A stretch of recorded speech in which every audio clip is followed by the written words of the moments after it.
Senhoras e senhores, muito bem-vindos à Casa do Administrador, sede do Conselho Regional de Administração do Rio de Janeiro, que neste mês de setembro está comemorando o mês do administrador. Dia 9 de setembro foi o dia do administrador, mas um dia só não é suficiente para nós celebrarmos todos os avanços, todas as conquistas dos profissionais de administração.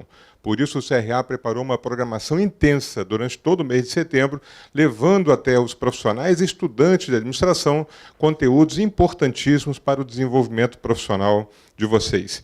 Quero agradecer a todos que estão presentes aqui no auditório Gilda Nunes e também aos internautas que nos acompanham ao vivo pelo CRA RJ Play.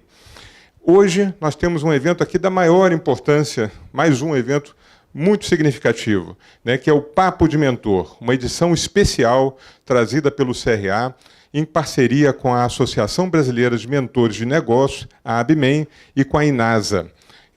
Trata-se de um papo em que vai procurar não só mostrar para o público que está aqui nos assistindo o que significam as startups, mas também estimular a todos para participarem de forma muito ativa do desafio de startups que está sendo realizado no dia 22 de setembro, aqui na sede do Conselho Regional de Administração do Rio de Janeiro. Pela primeira vez, o CRA se insere nesse contexto moderno para o desenvolvimento de startups. Nós sabemos que no Brasil nós temos uma tendência ao empreendedorismo enorme. O Brasil é um dos países mais empreendedores do mundo, mas muito desse empreendedorismo é patrocinado por necessidade. Aqui nós estamos abrindo a porta para também nós gerarmos negócios por inovação.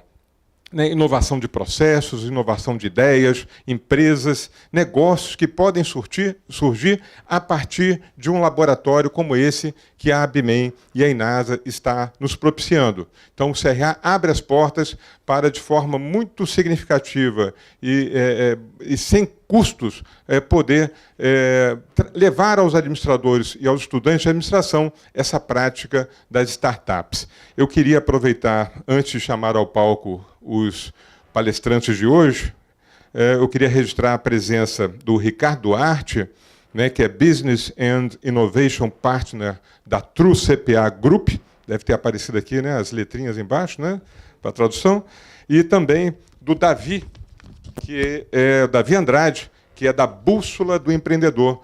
São pessoas que também compõem a ABMEM e que vão estar conosco nesse empreendimento que vai até o dia 22 de setembro. Uma oportunidade única para os profissionais de administração, os estudantes de administração, participarem de um desafio de startups inovador no seio do Conselho Federal, do Conselho Regional de Administração do Rio de Janeiro. Portanto, eu quero agradecer a todos vocês a presença, vocês que representam especialmente a ABMEM e a INASA, e quero convidar aqui ao palco, para o Papo de Mentor, efetivamente, painel Empreendedorismo e Inovação, como moderador, o professor Eduardo Nogueira, presidente da Associação Brasileira de Mentores de Negócios, a ABMEM. Uma salva de palmas para ele, por favor. Obrigado. E quero convidar também, como moderadores desse painel, como palestrantes, o professor doutor em Gestão da Inovação pela COP UFRJ, diretor de inovação da ABMEM, sócio da InovLab Ateliê de Inovação, instrutor adjunto pelo programa Lean Startup Berkeley e Copead, pesquisador associado do LUDES e do CRI da COP UFRJ, professor Dr. Cláudio D'Ipólito, por favor. E também o CEO da KPM Inovação e Tecnologia, Hunter de Startups Networker, mestre pela Copead e mentor de negócios profissional, membro da Associação Brasileira de Mentores de Negócios, mestre professor André Chaves, por favor. Então, quero desejar a vocês um ótimo evento e agradecer mais uma vez, em nome do presidente do CRA, André, administrador Leocildo Alpai, por essa oportunidade de tê-los aqui, incentivando nossos profissionais e estudantes a esse desafio de startup, dia 22 de setembro. Muito obrigado. Não, precisa não. Vamos lá. Nós que agradecemos o convite. Com certeza. É um prazer para nós estar aqui hoje na sede do CRA-RJ pela segunda vez. No ano passado, no mês do administrador do ano passado, nós estivemos aqui também, falando sobre o mesmo assunto, uma mesma temática, só que com uma abordagem mais voltada para a mentoria, né? Tivemos um público interessante, isso repercutiu nas redes do CRA, foi muito positivo. Talvez nós estejamos aqui novamente por conta do sucesso dessa primeira investida no Conselho Regional de Administração. Então, sem mais delongas, nós viemos aqui para falar sobre um assunto que todos nós gostamos, faz parte da nossa militância, falarmos sobre ecossistema empreendedor, falar sobre a mentoria no ecossistema empreendedor e falar sobre o mundo das startups, que é isso que os nossos ouvintes querem saber, sobre o mundo das startups. Então, como a gente está falando com pessoas que são especialistas na área, são praticantes na área, eu passo a bola primeiro para o Cláudio Hipólito, o mais experiente de todos, né, para falar um pouco sobre a sua visão sobre o ecossistema empreendedor e o papel do administrador nele. É importante. A primeira coisa é a gente considerar que a gente está falando de empreendedorismo no contexto brasileiro em 2018, século XXI, numa sociedade conectada, né, onde os ativos de conhecimento são cada vez mais relevantes. Se a gente pensar o que vale, né, por que a gente paga o valor que a gente paga num celular, no computador ou no automóvel, ou numa geladeira, que tem modelos agora que se conectam na internet, a gente vai ver que o que a gente está pagando não é pelo material daquilo ali, e sim pelo intangível que está embarcado. Então a gente está cada vez mais consciente, isso já acontece desde que o homem saiu da caverna, mas a gente está vivendo numa sociedade do conhecimento, uma sociedade da inovação e uma sociedade das redes. Então, o desafio é, qual é o papel do administrador nesse mundo? Qual é o papel de cada profissional, de cada cidadão, num mundo que está em mudança? E aí a ideia da startup é interessante, porque se antigamente a gente se formava, né, os nossos pais, nossos avós, tinham uma profissão durante a vida toda, hoje em dia você tem que ter várias profissões. Ou seja, você está startupando, você está reiniciando as coisas, dando boot na sua carreira o tempo todo. Então, o que a gente pode aprender com as startups? Como é que a gente começa um empreendimento novo? Não precisa ser um negócio novo. Pode ser um emprego novo, pode ser uma função nova dentro de uma empresa. Só que o emprego está escasseando, né? Tá certo? Tem um monte de gente formada e que não tem emprego. Então também tem esse outro lado. A gente pode criar os próprios empregos. Nada disso é mágico, como a gente vai falar aqui. Não é simples, né? Mas eu acho que as ideias e as ferramentas que a gente usa para as startups podem servir para você usar em qualquer atividade, em particular para o administrador, que tem sempre essa função, né, de estar pensando nos negócios. Legal. Qual é a tua experiência nesse sentido, André? Então, eu acredito que eu sou mestre em administração, né? Igual a mim. Então, eu vim de uma carreira que era de exatas e eu precisava, em determinado momento, que eu fiz informática, né? Então, precisava sempre conversar com as pessoas, sempre tentar entender, buscar o objetivo do sistema. E na administração, eu encontrei essa cabeça meio generalista, de conseguir lidar com várias áreas de conhecimento. Talvez isso até, assim, se você pensar em administração, tem administração em todos os lugares. Tem. Em RH, em operações, em finanças, estratégia, em marketing, tem de tudo. Então, dá para encaixar o administrador em qualquer um desses espaços, né? Então, acho que a questão é como é que ele se insere nesse cenário de empreendedorismo, de inovação, e a partir daí consiga fazer parte desse ecossistema, sabe? Não se sinta uma carta fora, mas se sinta dentro, que se sinta parte disso, né? Então, eu acredito que assim, a gente precisa encontrar esse espaço, sabe? Porque gestão, se a gente falar substituir a administração por gestão, toda empresa precisa de gestão, toda startup precisa de gestão. Então, quando a gente coloca pessoas, e empresas são feitas de pessoas, né? Pessoas fazem negócio com pessoas, Então, quase sempre o papel do administrador é esse, sabe? Então, acho que é nesse sentido que o administrador podia se colocar nesse ecossistema de inovação. Buscar encontrar o seu espaço, sabe? Porque tem espaço, né? Toda vez que a gente vai montar nos eventos de hackathon e tal, tem lá sempre alguém de negócios, né? Por que não pode ser o administrador? Então, assim, ele tem que... De repente, como ele se posiciona em relação ao mundo, aos negócios. É uma postura generalista ou uma postura de um cara mais especialista em um negócio? Um cara especialista em negócio tem muito valor em qualquer negócio. Então, talvez seja esse posicionamento que pode fazer a virada, né? A grande virada. Então, nós estamos falando aqui de duas coisas importantes no cenário século XXI Brasil. Nós estamos falando de inovação, nós estamos falando de empreendedorismo. Mas quando a gente fala de empreendedorismo, nós estamos falando naturalmente de empreendedorismo para fora e empreendedorismo dentro da empresa. O intraempreendedorismo. O intraempreendedorismo. Ou seja, que são duas abordagens do empreendedorismo muito importantes. Claro. Né? Quando a gente fala do empreendedorismo para fora, ou seja, da montagem de negócios, né, de novos negócios, nós estamos falando também do processo de criação de valor, né, de geração de valor, de transferência de valor para a sociedade, que é o empreendedorismo de necessidade ou de oportunidade. Né? Mas nós não podemos também esquecer que tem o intraempreendedorismo que quem hoje está dentro das organizações pode lançar mão para também fazer inovação.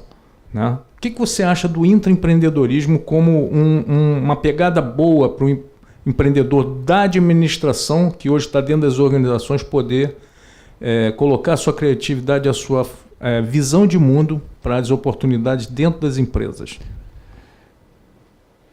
O André falou uma coisa importante, né? Que a gente fala de administração, sinônimo gestão, né? Que tem a ver com as business schools, né? Que tem a ver com negócios.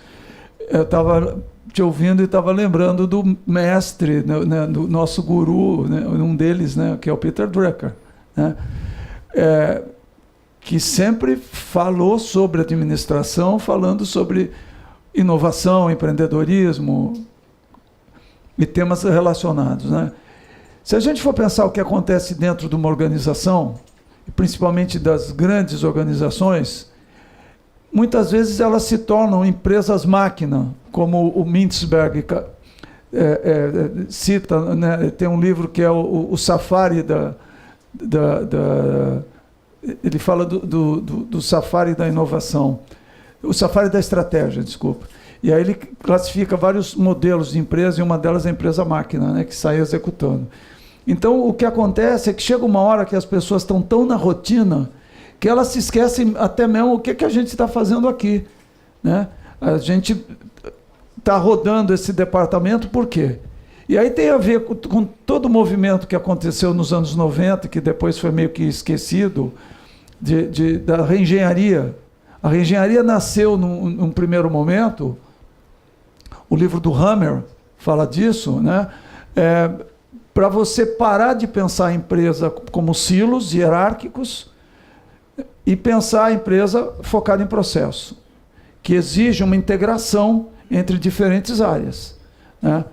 E isso depois foi usado por muitas empresas simplesmente para fazer downsizing e diminuir o número de pessoas e fazer o que eu chamo de lobotomia empresarial, que é quando você demite exatamente a inteligência porque é o pessoal que normalmente ganha mais. Nas épocas de crise acontece a mesma coisa. Então, se a gente for pensar hoje para o Brasil, e chegando no empreendedorismo, né, e pensar por que o Brasil tem tanta criatividade e tem tão pouca inovação? Essa é uma pergunta que eu deixo para todo mundo que estiver assistindo, inclusive para quem estiver assistindo no YouTube amanhã ou depois, né? Por que a gente é tão bom em criatividade, é reconhecido brasileiro internacionalmente como sendo criativo? Mas, em termos de inovação, a gente é um fiasco. Em qualquer pesquisa, né, em qualquer ranking de inovação, se você for olhar o número de patentes, mas se você for olhar em outras coisas também, a Amazon não devia ser em Manaus? Sim, eu sempre brincava. Eu brincava quando eu dava aula, logo no início da internet, o pessoal não sabia. Eu falava, vocês sabem onde é a Amazon? É em Manaus. Obviamente blefava e depois dizia, não, não é, mas devia ser. Né? E não em Seattle. Né?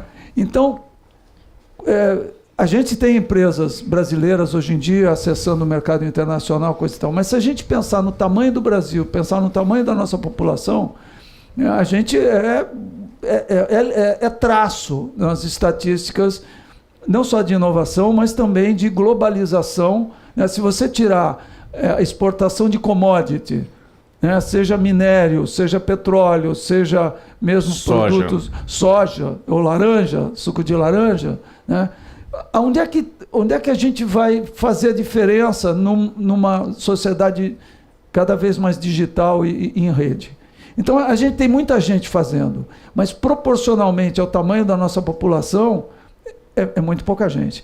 Voltando para o intraempreendedorismo, eu não tenho que abrir uma empresa para ser inovador. Eu posso ser inovador dentro de uma empresa onde eu trabalho.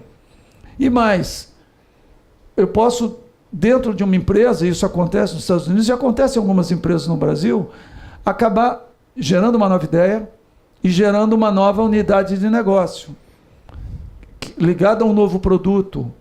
Né? E se a gente for pensar lá no modelo da BCG, administrador sabe disso, né?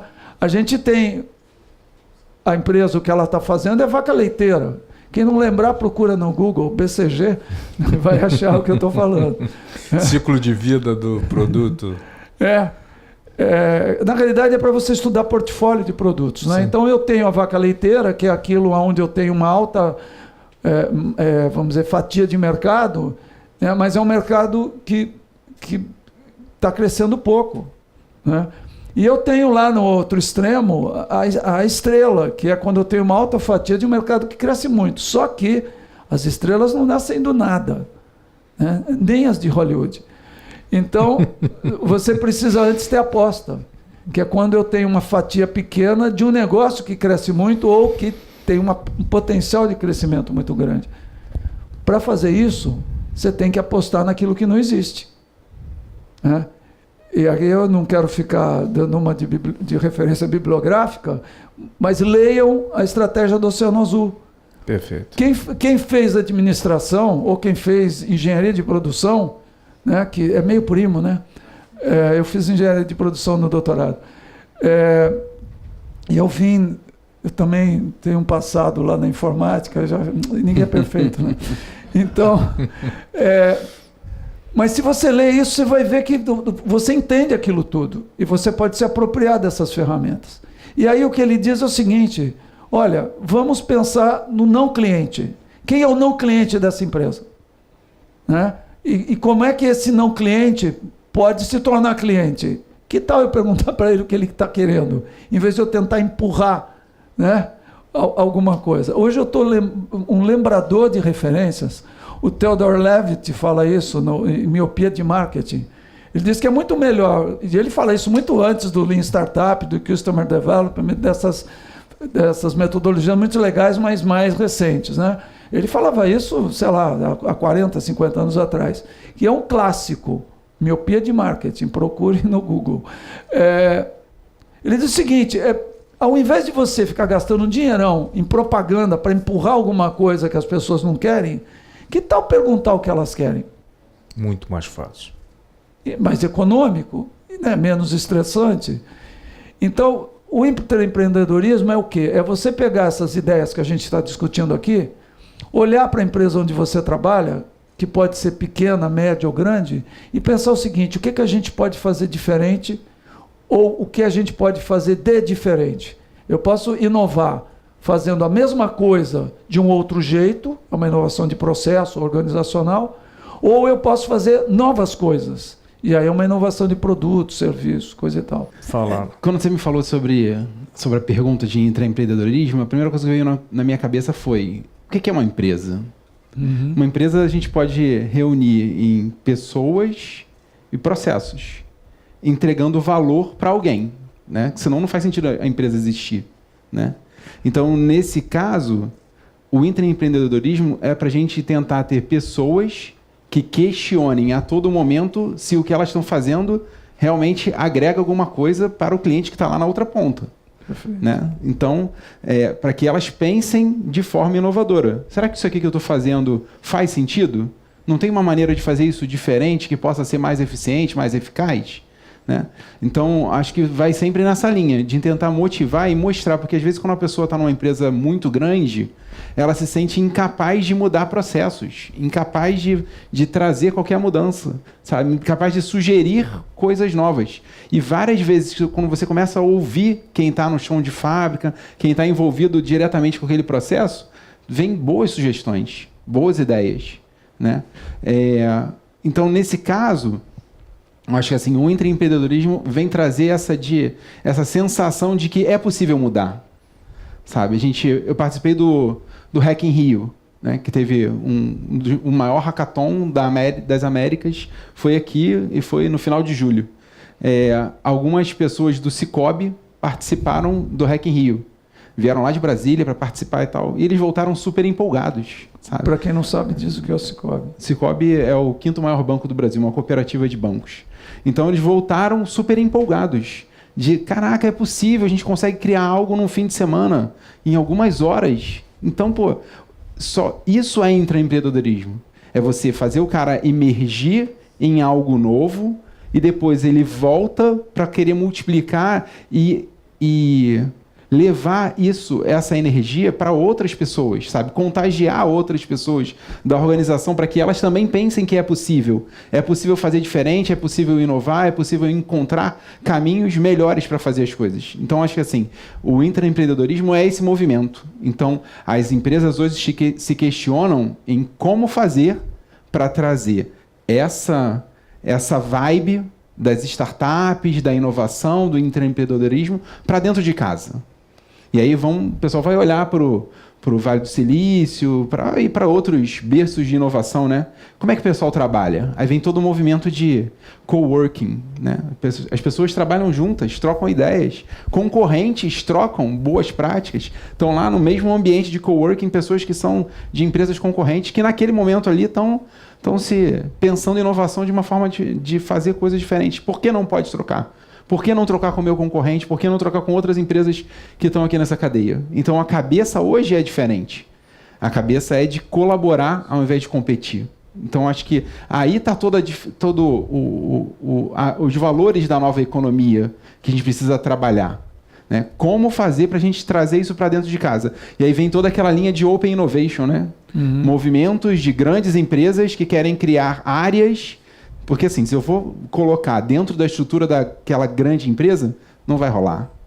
O cara tem tanto compliance, tem tantas coisas para se preocupar, tem que prestar contas para todo mundo. Procedimentos, que aí não consegue. Isso aí você corta a asa da inovação. A inovação é baseada em você tentar, testa, faz, testa e aprende. Sabe? É diferente de você ficar em ciclos muito rápidos e ágeis. Então, como fazer isso numa empresa grande? É um desafio gigante, hercúleo. De fato... Não, eu queria só complementar um pouco o que o André falou, que é o seguinte, eu me lembrei do movimento da qualidade total, né, que hoje, né, todo mundo sabe e ainda existe. Né? Essas coisas, às vezes, tem uma onda em que todo mundo fala, mas depois ninguém mais fala porque ela já foi internalizada.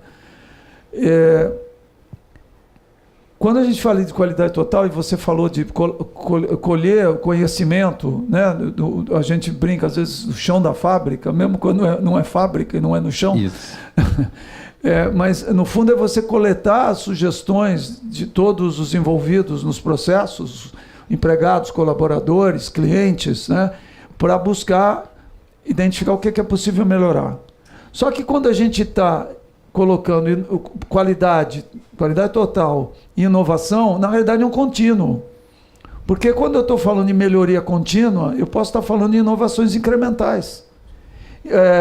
De novo, o Peter Drucker citou uma vez que, sei lá, 90% ou mais de 90% da riqueza do mundo, da economia do mundo, é gerada pelas inovações incrementais. Né? Eu diria pelos negócios orgânicos. Hoje em dia tem muito essa coisa, a mitologia do unicórnio, né, do crescimento exponencial, coisa que é muito interessante, mas isso é exceção. Isso Né? é fora da curva. É fora da curva. Claro, se você tiver um monte de gente fazendo inovação, vão emergir aqueles que são exponenciais, os tais unicórnios. Mas é importante a gente pensar na inovação para a economia real, né? Para a padaria da esquina. Quer dizer, aquela padaria que de repente oferece um café da manhã e tem um jornal ali para as pessoas irem lá, né? O cara, em vez de tomar café em casa, passa lá, toma um café, lê o jornal, eventualmente conversa com alguém, ou uma livraria que coloca um café. Né? Você pensar em como é que você combina pedaços de negócios diferentes, né? É uma ferramenta para pensar inovação. Se você imaginar uma inovação brasileira, é o restaurante Aquilo. Uhum. Né? Não tem patente, né? Se bem que é serviço, mas ninguém sabe quem foi que inventou. Nasceu meio que espontaneamente, coisa e tal. Mas se você compara o à la carte com o restaurante Aquilo, ou com o self-service, ou com outros restaurantes, você vê diferentes modelos de processo, diferentes formas de engajar o cliente. No restaurante self-service, no Quilo, você tirou tarefas que eram da equipe da empresa, do restaurante, que era lá da cozinha, né? E trouxe para fora, para o salão, e botou na mão do usuário. Quando a gente vai no caixa eletrônico ou quando a gente usa o internet banking em casa, a gente está fazendo o trabalho do banco. Não, nem por isso está tendo desconto, muitas vezes. Mas, ou seja, são inovações. Então, dentro do que você falou, às vezes, até dentro de uma área mais tradicional, se a pessoa tiver um olhar da inovação, a pergunta é, e se? E por que não? Essas são as perguntas que fazem a ignição da inovação. Que realmente extrai a criatividade, né, das nossas mentes para colocá-la a serviço de alguma possibilidade, alguma oportunidade. E o Drucker, de novo, disse, há vários anos, que uma das fontes de inovação é quando você tem uma coisa que não... por que isso é assim? Né? Isso não está encaixando direito. Então, se a gente transformar a reclamação, tem um lixo na rua, de novo está vazando água, ou qualquer coisa. Ninguém atendeu o telefone. Quer dizer, cada vez que você reclamar, se você mudar a lente, na realidade é um e se eu fizer diferente. É uma fonte de inovação. Eu acredito que, assim, na linha do que você falou, Cláudio, as inovações vêm hoje muito orientadas para resolver algo.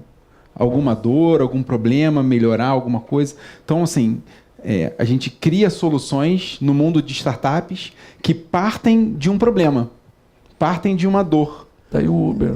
E aí, assim, a partir disso, a gente constrói um modelo de negócios. É ao contrário, sabe? Eu não penso na estratégia lá do Oceano Vermelho e do Oceano Azul. Às vezes eu tenho que criar algo que o meu público nem sabe ainda se precisa daquilo ou não. Então, às vezes, eu preciso... É mais difícil esse caminho, né? É aquela pergunta que estava lá no teu artigo, né, Eduardo?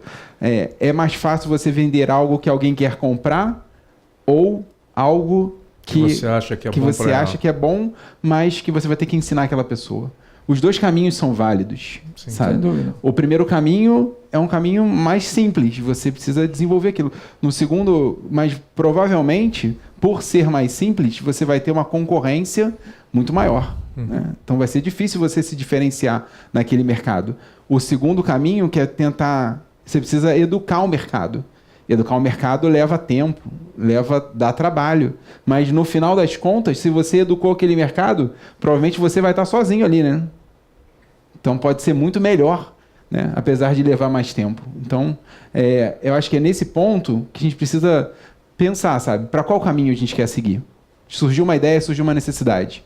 Vou tentar educar ou vou tentar desenvolver esse mercado? Mas usando um pouco de psicologia, né? Junguiana, muitas vezes a questão é a gente estar sintonizado no tal inconsciente coletivo. Né? As pessoas não sabem que querem, mas a vida delas quer algo. Né? Então, e aí se você sintoniza nisso, muitas vezes você vai Você não precisa nem educar exatamente, né? Mas você lança algo que as pessoas nem sabiam que queriam. Mas quando elas vêm, elas reconhecem. Tipo iPhone, né? O pessoal Tipo iPhone, ou se bem... fosse fazer uma pesquisa, ele não ia conseguir encontrar ninguém que precisasse Não, daquilo. Ou tipo Ford lá dos cavalos, né? O exemplo tradicional da literatura. Se fosse perguntar para as pessoas o que você queria, ele não ia falar que queria um carro, queria uma carroça com mais cavalos e tal. Uma carroça que andasse mais rápido. Né? Então... Não, e se você pensar lá no início da Sony, um caso, né, é parecido com a história do iPhone ou outras, né? Mas o Walkman. Se perguntasse se as pessoas queriam o Walkman, elas iam dizer que não. Eles fizeram pesquisa de mercado tradicional. Ninguém queria uma coisa que não sabia o que era. Então tem horas que realmente você tem que fazer o efeito degustação. Você, né, mostra e a pessoa prova e descobre o que quer. Então é nessa linha que assim, hoje cada vez mais testa, faz o mínimo, que é o MVP, né? O menor produto viável possível. Então faz o mínimo, testa, aprende, vai para o mercado. E aí depois você fica nesse ciclo de retroalimentação. Eu costumo dizer que quando eu estudei gestão da inovação, eu estudei junto com gestão do conhecimento, né, que são inclusive áreas muito próximas, né, dialogam muito. E eu sempre olhei, e ao mesmo tempo eu sempre trabalhei com educação, né? E eu vejo o processo de inovação como um processo de aprendizagem. E aí essas metodologias mais novas, do Lean Startup, na área de negócios, né? Mas também do Scrum e dos métodos ágeis na área de software. Sim. Né? E outros métodos, você vai para teatro, o pessoal tem métodos também parecidos, coisa e tal. São métodos de gestão da aprendizagem. Que aí dá para remeter a Piaget e a outros filósofos da educação, aonde o erro ensina, né? Ou então ao poeta, né? O Fernando Sabino, quer dizer, fazer do tropeço um passo da dança, né? Então, eu acho que a principal coisa não é que você quer errar, mas você aceita que você vai fazer como ele falou, a menor coisa possível para testar se aquele teu insight, aquela tua hipótese está correta ou não. Não é correta ou errada. Na realidade, se ela está correspondendo ao anseio de alguém. Está casando, né? Então é isso. E isso dá para fazer numa startup que vai faturar milhões de dólares, mas dá para fazer na forma de organizar o espaço dentro de um escritório, né? E aí, design thinking. O que é o design thinking? É o pensamento do design apropriado por quem não é designer necessariamente. E aí você vai pensar em formas criativas e colaborativas de trabalhar. Isso se aplica a qualquer área, a qualquer empresa. E voltando para o contexto, o administrador está super bem capacitado, né? E normalmente nas empresas vai estar em posições de poder liderar esses processos. Eu queria fazer uma pergunta contexto, né? Uma pergunta contextual.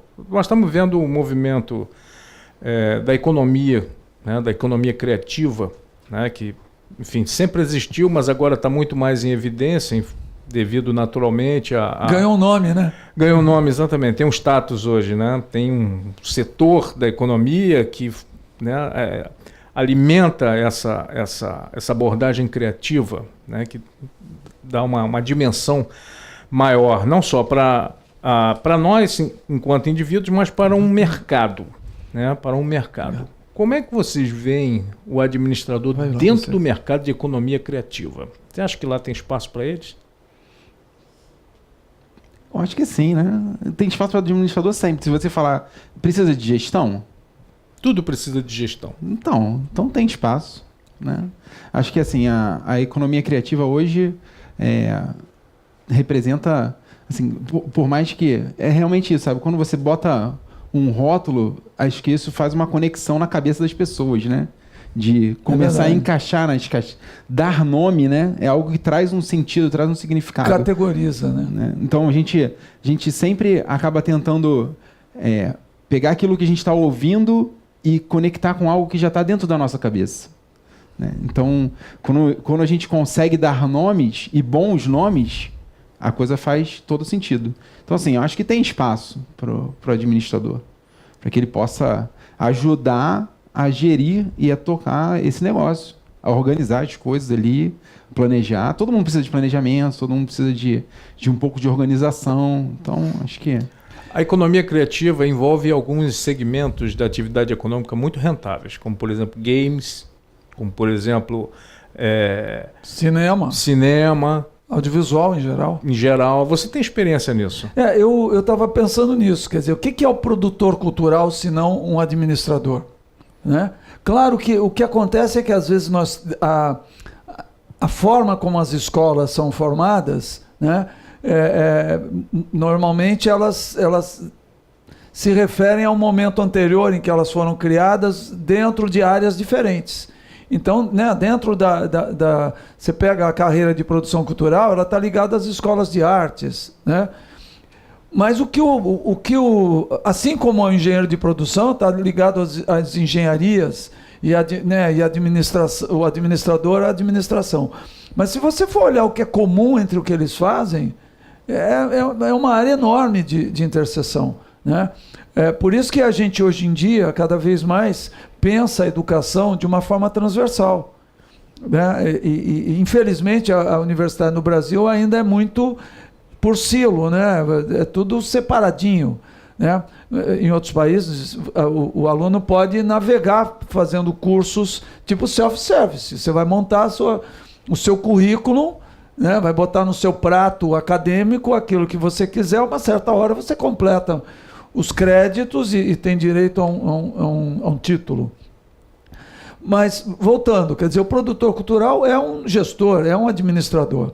Então, claramente, o administrador tem lugar dentro da economia criativa para começar trabalhando junto com o produtor cultural, né? Ou até fazendo uma formação múltipla, complementar, né? Assim como o produtor cultural pode fazer administração, coisa e tal. As equipes cada vez mais têm que ser multidisciplinares. A gente aprende um monte de coisa na prática. Está cheio de gente fazendo coisas hoje no mundo que ainda está no segundo grau e que de repente lança um negócio porque o conhecimento está todo na internet, né? E a fake news também, mas cabe a nós sabermos buscar as fontes, né? Então, eu acho que na economia criativa a economia criativa tem a ver com todas as áreas do conhecimento. Se alguém bater Creative Economy e Inglaterra, UK, né, United Kingdom, vai chegar lá, eles têm toda uma área de conhecimento organizado nessa área, né? E, na realidade, a economia criativa foi um nome que batizou, né, englobou tudo que era economia da cultura, e aí vem cinema, teatro, dança, circo, enfim, todas as atividades, games. Games estava fora nesse momento, então audiovisual, coisa e tal. E aí eles juntaram isso com tecnologia da informação, com pesquisa e desenvolvimento, né, e com algumas outras áreas. Aí aparece games. Games está muito na interface. Né? A gente tem que falar de games porque games é um mercado gigantesco. Monstro. Acabou de provar agora, né? No Game XP. Não, é maior. A indústria de games no mundo hoje já é maior do que a indústria de música e audiovisual, cinema, somadas. Não, né? E games também para a área de educação, a gamification de educação, quer dizer, já é um entroncamento de dois segmentos da atividade econômica gigantescos, um depende agora do outro, claro. Até para melhorar a qualidade da educação. Quer dizer, então é uma área que é propícia para inovações. Por falar nisso, e como a gente vem do mundo lá do bit byte da informática, eu queria chamar a atenção para um aspecto. Cada vez mais a gente vê nesses programas de startup, e vocês estão sendo convidados para o desafio das startups, né, em casa. Olha só a moleza. Então, se mexam, por favor. Cada vez mais a gente vê, às vezes vem 3 caras de TI, 3 caras de TI, tecnologia da informação, informática, ciência da computação. Como a galera gosta de falar agora, devs, né? Devs. O que você é dev? Débil? Não, dev. Developer. Oh, que chique, meu Deus. Desenvolvedor. De quê? De programas de computador. Mas, enfim, vem lá 3 caras de tecnologia. Né? Outras vezes, eu trabalhei na incubadora de empresas da COP, que é da UFRJ, a engenharia da UFRJ. E aí vinham 3 engenheiros metalúrgicos, ou 3 engenheiros da mesma área, eletrônicos, ou, enfim. Então, é muito comum isso, vem 3 caras, ou 3 meninas, né, ou um time com o mesmo perfil. Né? E quem é que vai fazer finanças? Quem vai fazer o comercial, né? Quem vai fazer o comercial, o marketing, coisa e tal. Assim como se vierem 3 administradores, vai faltar o cara de TI. Exato. Então, a questão é, conversa com o coleguinha, né? Busca pensar em equipes que já sejam multidisciplinares no nascimento. Pensa que é muito importante você ter gente que goste de gente. Isso é fundamental. Porque é o seguinte, você trabalhar com gente tóxica, relacionamento tóxico, esquece, eu tô fora. Falamos sobre isso hoje, tá certo? A vida é muito curta para você estar trabalhando com gente que está te envenenando, ou se envenenando. Normalmente a pessoa se envenena e transborda, né? Então a questão é, número 1, conheça gente de outras áreas. Você tem empresas fantásticas no mundo, ou dentro de certas empresas, você pega a 3M, que é uma empresa que era uma empresa de mineração, né, que virou uma empresa de inovação, né? Faz o post-it, mas ela faz cola para espaçonave, ela tem uma gama de produtos inovadores enorme. O lema dela, que foi trazido por um CEO de uma época, era é preferível pedir desculpa do que pedir licença. Então, perdão, pensem em buscar equipes complementares. Né? Tem empresas, eu estava falando, ou tem startups, que você tem alguém de letras, alguém de geografia, alguém de filosofia. E aí essa mistura é que vai gerar riqueza. Isso é interessante nesse aspecto que você está falando, que a gente, quando fala de profissões complementares, na verdade a gente está falando de ampliar o nosso campo de visão. Né? Que, de uma maneira geral, né, nós somos formados dentro de uma área, né, dentro de uma forma de enxergar o universo, o mundo. Né? Eu coloquei mais embaixo, que é para não ficar em cima, ia ficar esquisito, né? Mas assim, né? Então essa complementaridade ela tem muita relevância no ecossistema empreendedor, porque ela amplia a sua visão. Né? E normalmente, aonde tem mais chance disso acontecer são exatamente nos campos opostos aos nossos. Né? Por exemplo, na área de tecnologia, lado oposto, humanas. Né? Tenho discutido um pouco sobre isso. Todo mundo fala de tecnologias STEM, e eu coloco lá, cadê o H? Né? Quer dizer, cadê o human? Peopleware, né? Peopleware, cadê? Onde é que está? Então, traduzindo STEM em inglês, né? Ciência, tecnologia, engenharia e matemática. O S é de science, né? Isso. E tem o STEAM, que já começa a melhorar, que entra o A, que é de arts. Né? Espetacular, a criatividade toda, né? E aí entra isso. E a gente vai escrever um artigo falando do STEAM H. STEAM com H, com a H. Bahia com H e STEAM com H. Quanto mais abrangente for a sua visão, maior o campo de oportunidade. Né? E aí isso vem para a nossa realidade hoje a nível Brasil, em função da nossa deficiência tecnológica. Né? O horizonte que nós temos de oportunidades e, ao mesmo tempo, nosso grau de competitividade internacional devido a essa deficiência. Né? Então, se vocês lembrarem, né, recentemente teve o Encontro Brasileiro de Administradores, o EMBRA, foi aqui no Rio de Janeiro, nós tivemos a oportunidade de participar e vimos que dentro do EMBRA tinha um desafio. O desafio é como integrar a indústria 4.0 à gestão. Então, isso é um desafio gigantesco para nós, porque a indústria 4.0 ela tem a tendência, numa visão muito curta, de se pensar que ela vai roubar os empregos da indústria, porque as máquinas vão substituir os seres humanos. Como é que a gente consegue reverter ou diminuir o impacto que essas tecnologias que vão chegar aqui, mais cedo ou mais tarde, nós podemos trabalhar isso dentro da visão da gestão, para tentar fazer essa conversão, aproveitar Qual é a a oportunidade. gestão 4.0 para uma indústria 4.0? Não é não? Pô, é uma boa pergunta. Posso... O CRA, né, CRA 4.0. Pô, legal, desafiador. Pegaram essa? Então, eu acho que assim, essa questão, para a gente começar a entender e trabalhar isso, é uma coisa que é inerente ao ser humano, sabe? Acho que hoje a gente não fala mais de trabalhos, de profissões. A gente fala na verdade, Não ao fala de contrário, emprego. não fala de empregos. A gente fala de trabalhos. Hoje tem trabalho. Sou conselheiro de inovação e tecnologia, estou montando, da Otimiza Benefícios, estou montando uma equipe. Pô, eu preciso de pessoas que trabalhem ali naquilo, sabe? Mas o emprego... e falta, gente. É difícil encontrar um cara no mercado qualificado que saiba fazer, usar aquelas tecnologias específicas que a gente está querendo. Então, nesse sentido, acho que há uma mudança qual é a necessidade das empresas e o que as universidades e o mercado estão formando, sabe? É nesse ponto, por exemplo, tem um gap aí entre... Porque o cara que é bom não fica sem trabalho, né?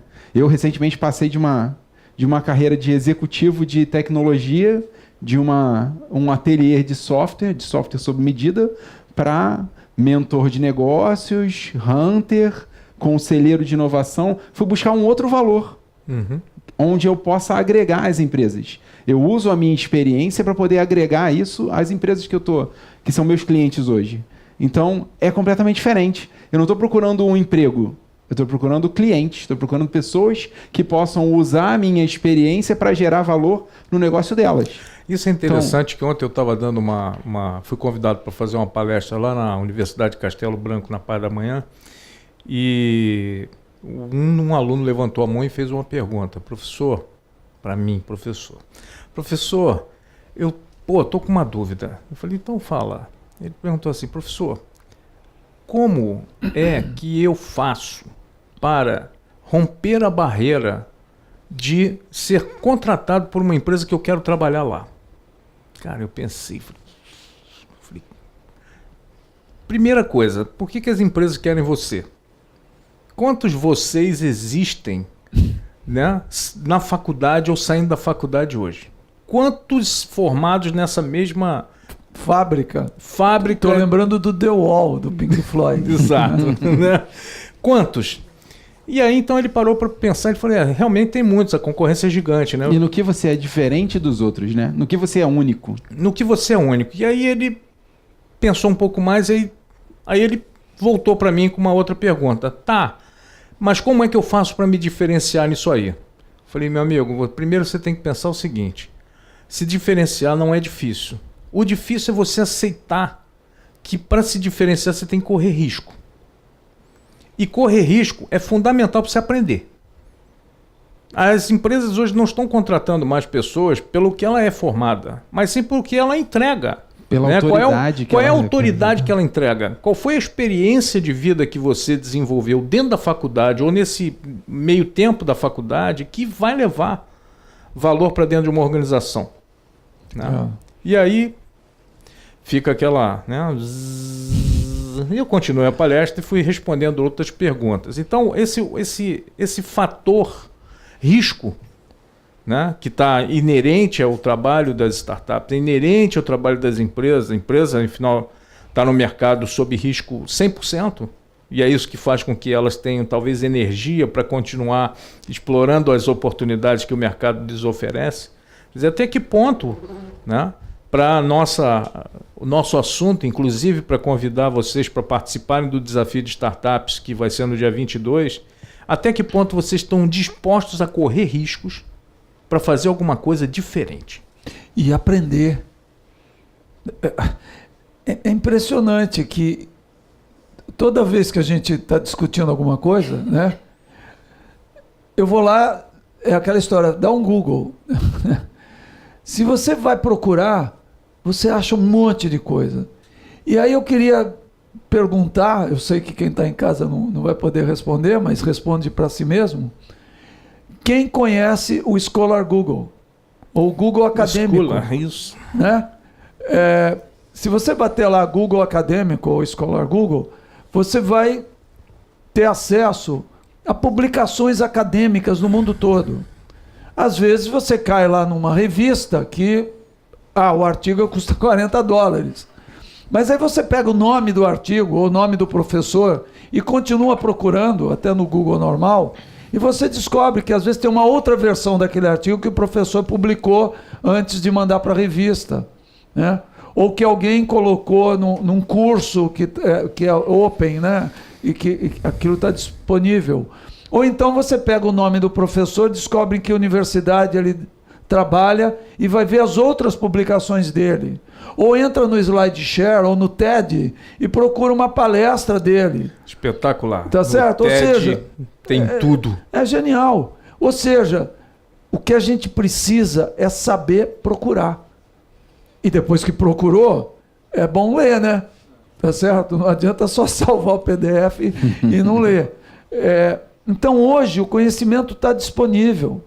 Então, se a gente tiver a capacidade de aprender, a capacidade de transformar um lamento, ai, que droga, isso não funciona. Que é muito típico da nossa sociedade. Da nossa cultura, né?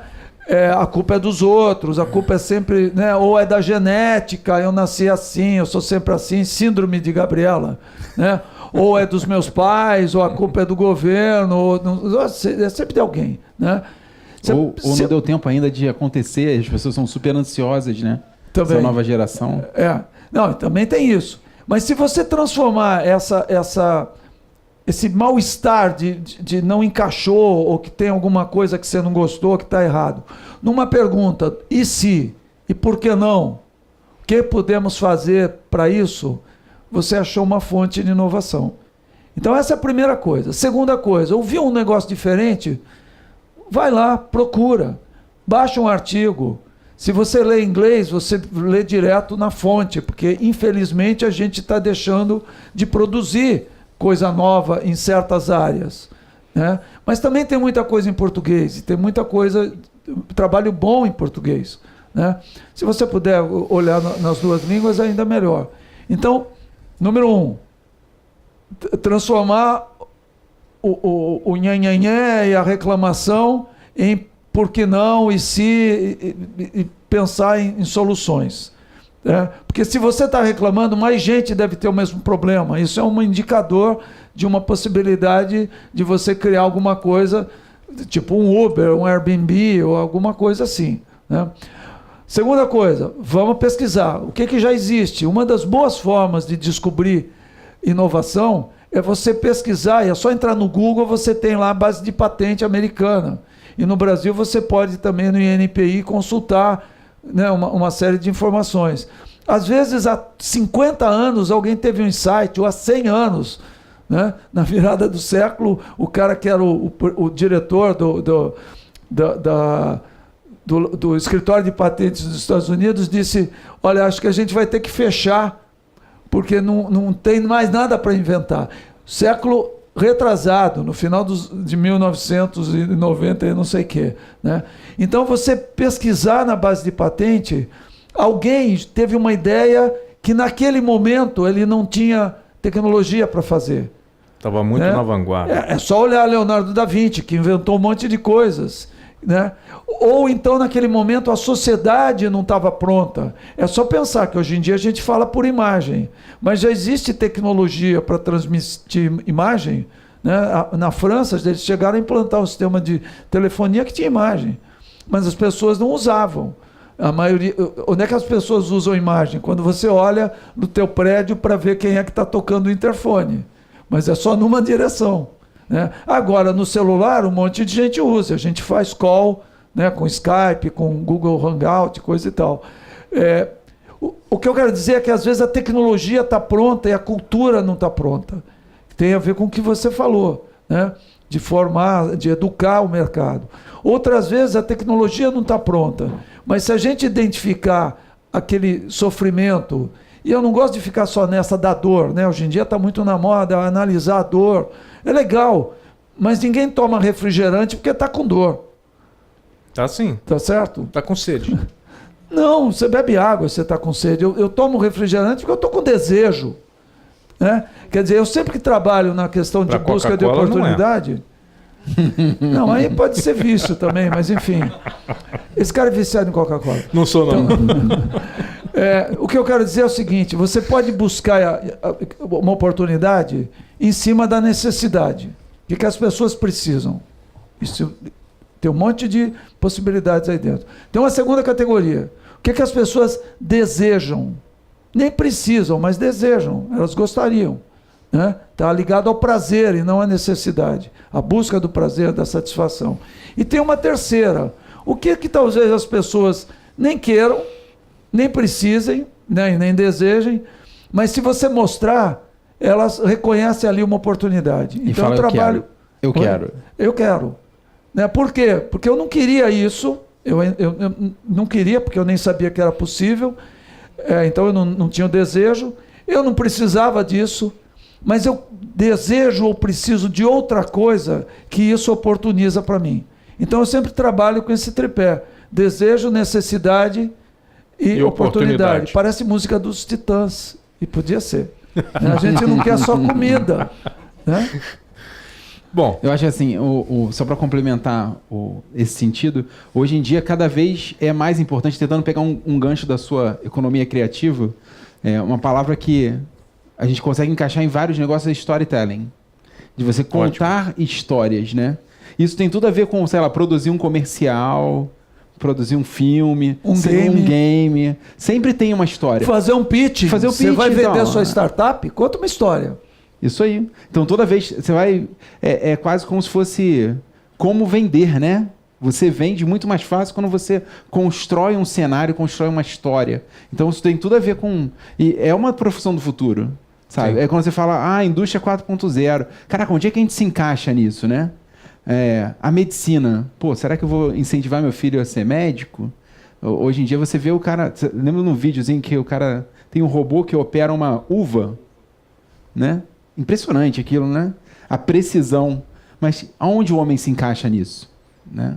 É a inteligência por trás da máquina, na verdade, né? Uma coisa importante é o seguinte, eu acho que a gente não pode nem ser pessimista nem otimista nessas coisas, né? Com certeza, a indústria 4.0, na realidade, é um passo além na questão da automação, tá certo? É quando você traz tecnologias de inteligência artificial, robótica e outras tantas para dentro da indústria. Quando a gente fala indústria, é um nome genérico, né? O administrador sabe disso. A gente está falando de indústria e serviço. A gente está falando de setor da economia. Eu vi uma definição no outro dia que eu achei muito interessante de indústria 4.0. É você conseguir fazer coisas na escala industrial, que é uma escala de forma personalizada.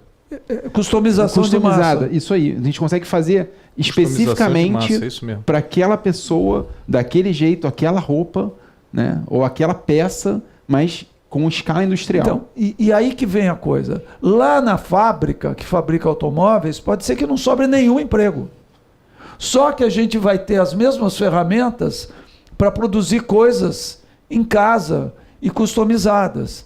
Então, na realidade, se a gente é tudo a economia criativa, porque você vai pegar a tecnologia, né, e vai misturar a tecnologia com criatividade.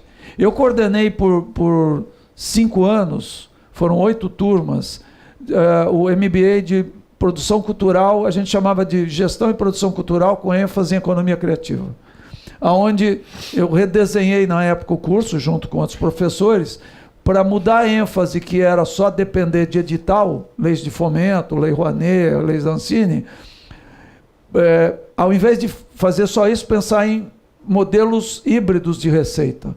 Que quer dizer o quê? Você vai buscar o fomento, né? Mas você vai buscar o mercado. Então você vai buscar pensar em empreendedorismo, pensar em negócio, modelo de negócio, né? E a gente fazia lá uma discussão que era os diálogos cultura e inovação, né? Que era botar junto o pessoal de tecnologia com o pessoal de arte, de produção cultural. Então, na realidade, nós estamos trabalhando numa espiral aqui, né? A gente já falou disso, está voltando a isso, e assim mesmo que é o processo de design thinking, né? de Lean Startup. É uma outra volta, mas já com mais profundidade. né? Então a questão é, a gente vai perder os empregos que são altamente automatizáveis, que são rotineiros, repetitivos, e que uma máquina pode fazer. Claro que tem um nível de inteligência artificial que começa a ser, entre aspas, criatividade artificial, mas está longe, né, disso nos substituir, né?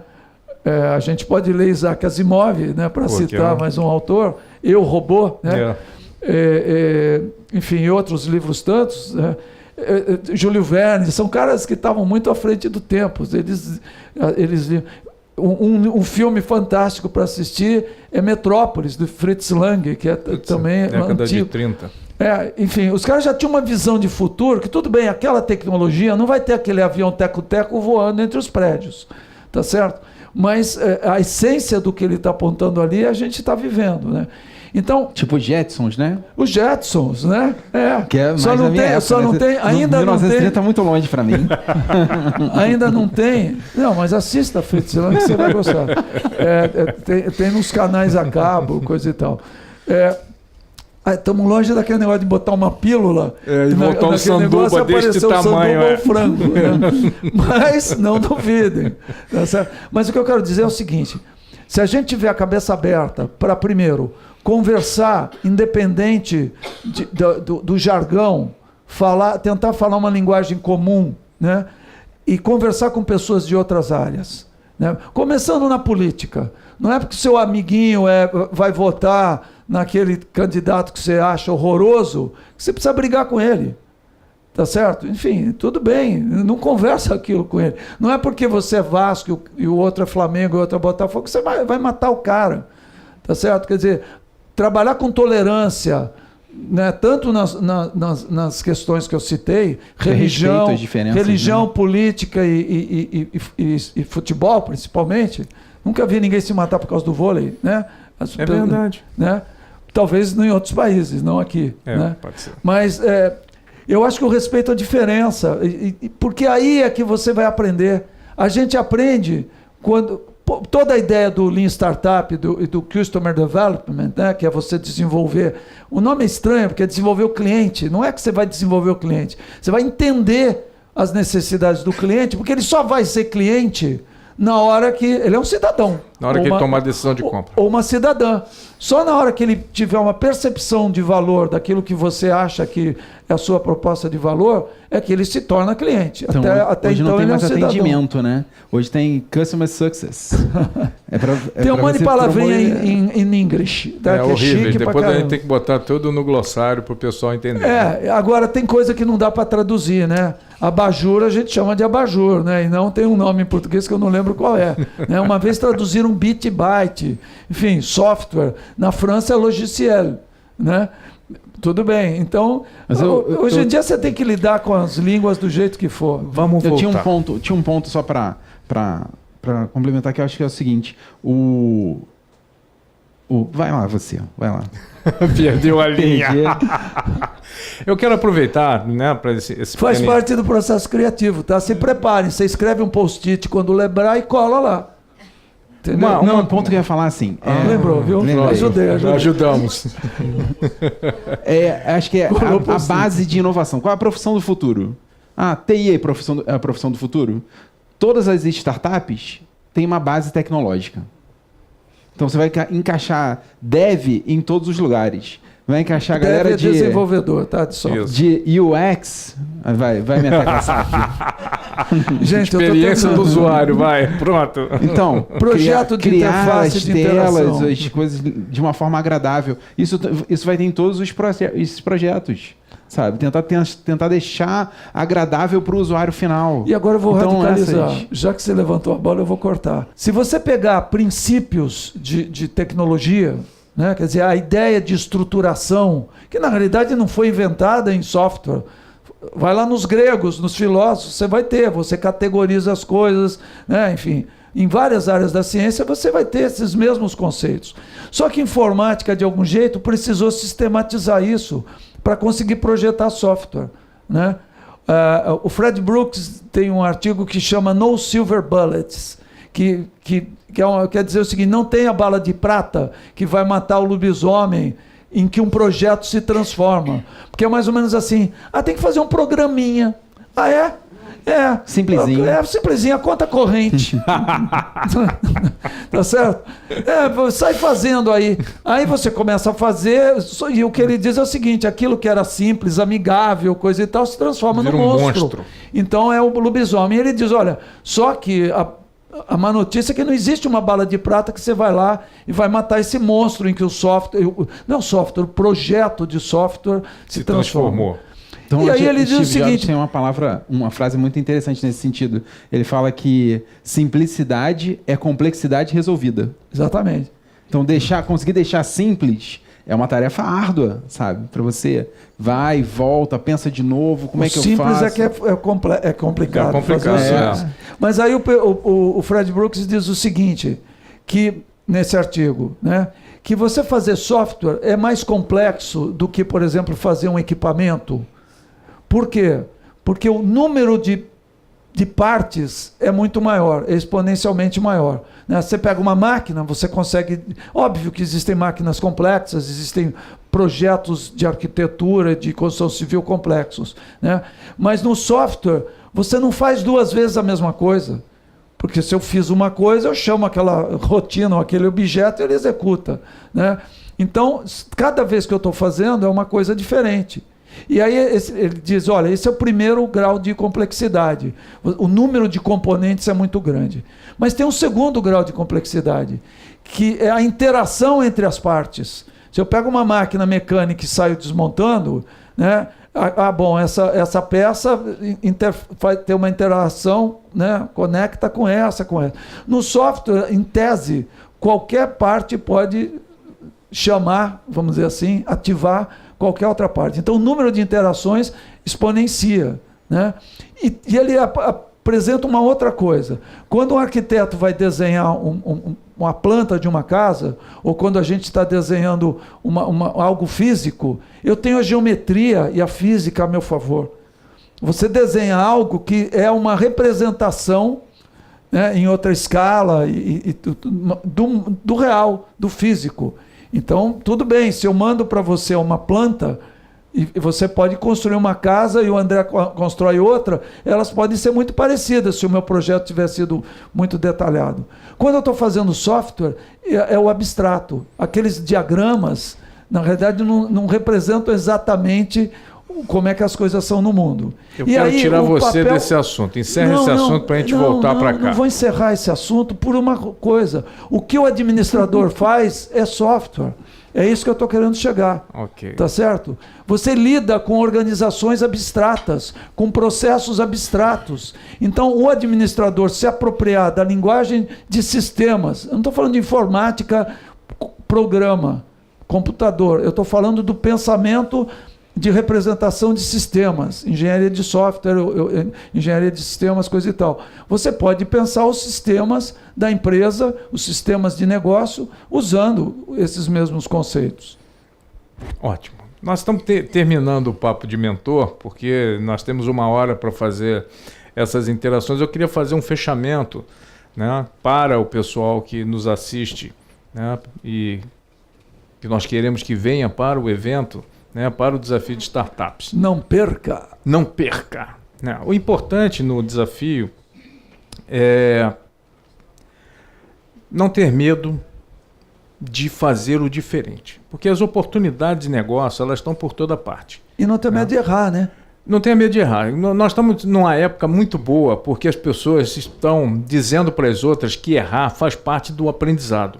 Né? E não é um erro qualquer, é o erro da experimentação. É o erro intencional. Não é o erro da negligência. Isso. É o erro de você fazer uma hipótese, vou testar isso aqui e vou aprender. O Edison disse que ele não errou 1000 vezes para criar a lâmpada. Né? Ele testou 1000 hipóteses. Ele descobriu 1000 formas de não inventar a lâmpada. E aí na 1000ª ele acertou. O Lean Startup é isso. Você quer descobrir 1000 formas de não gerar valor para o cliente.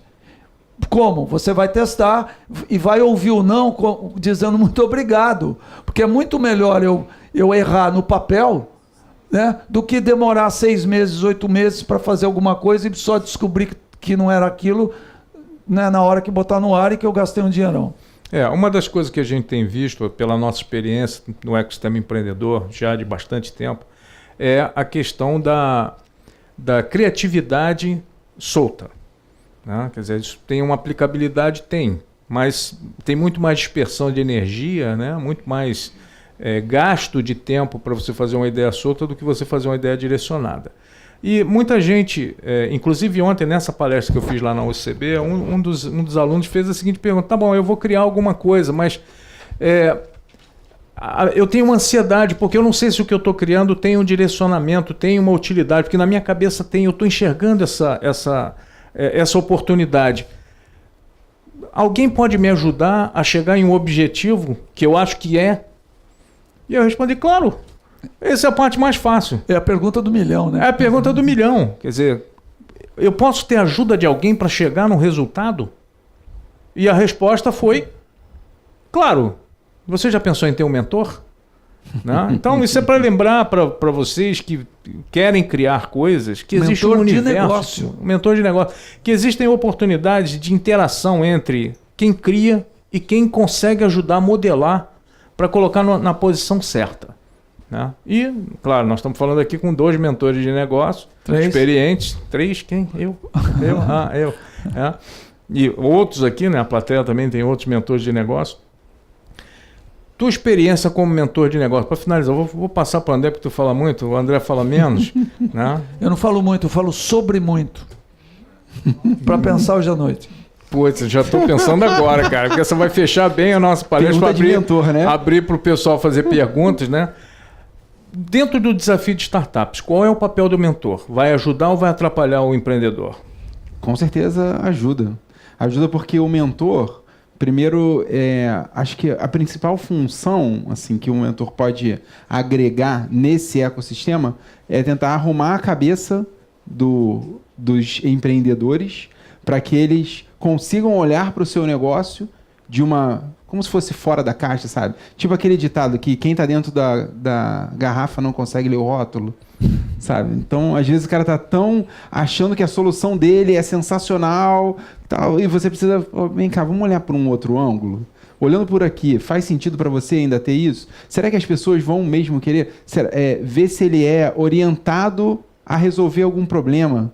Sabe? Esse tipo de provocação, o mentor pode te fazer, né? Então, acho que esse é o principal ganho. E a experiência, que é um requisito para você ser mentor, experiência é aquele cara que já errou muito e pode te ajudar a não errar de novo, né? Então, sei lá, tem 22 anos de experiência no desenvolvimento de software. Pô, caraca, eu já errei tudo que eu tinha que errar. Então, hoje eu posso te ajudar a não errar a mesma coisa que eu errei.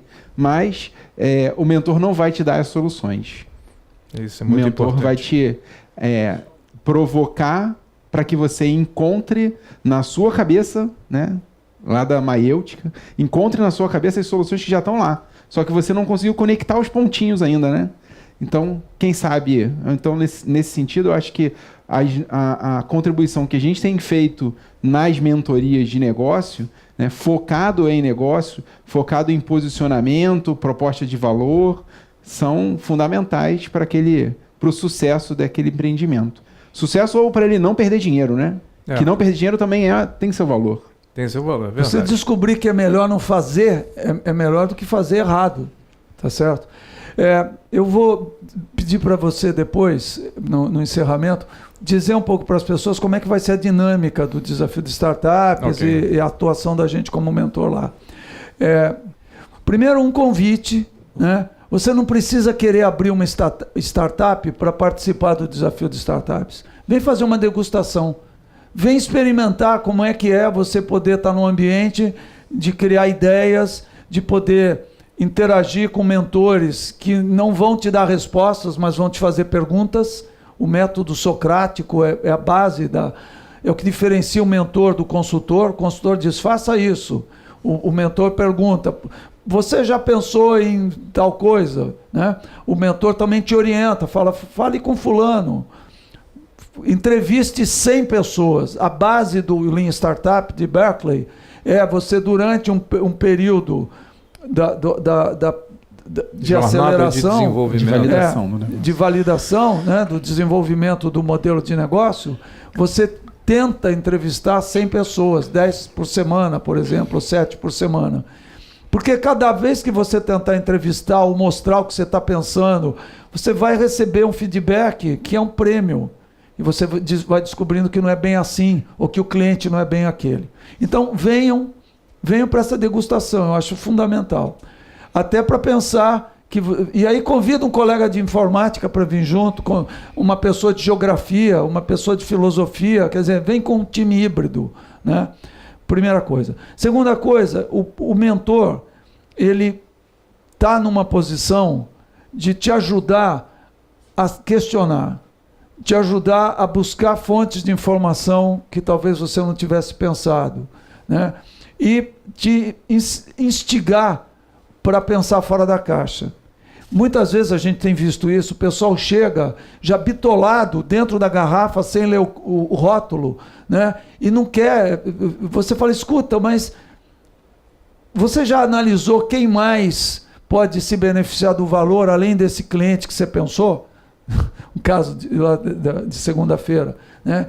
E às vezes o cara não pensou, ele pensou naquilo só. Então cabe a gente fazer as perguntas chatas, né?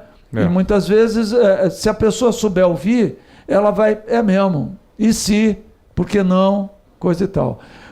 Para encerrar, eu gostaria de comunicar que a ABMEM, né, tem uma metodologia, que é a metodologia base para mentoria de negócios, que vai capacitar o mentor a atuar, e o administrador pode ser o mentor.